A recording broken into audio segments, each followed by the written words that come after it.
Amelia Broon, 7 News.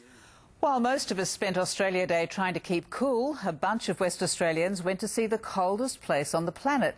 They were on board a 12-hour joy flight to Antarctica. Rob Scott joined them on their adventure. A seemingly endless, barren landscape of ice and rock. This is the last great wilderness. The beauty of this frozen continent is breathtaking, and what better way to experience it than from 10,000 feet in the air. Mind-blowing. Well, there's a lot of ice. That's the first impression.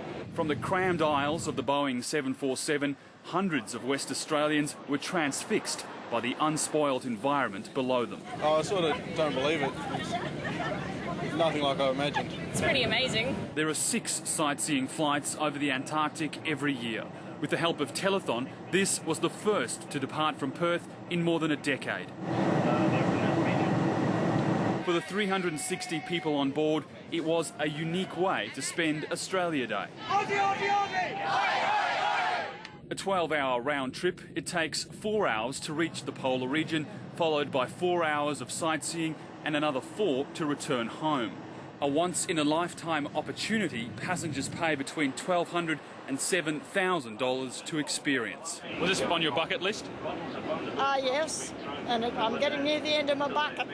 Antarctica is almost twice as big as Australia, one of the most inhospitable places on Earth.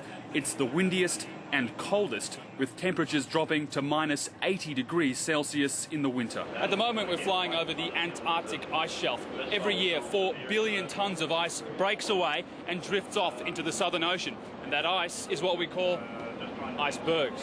On this flight, passengers caught a glimpse of Casey Station, the Australian research base.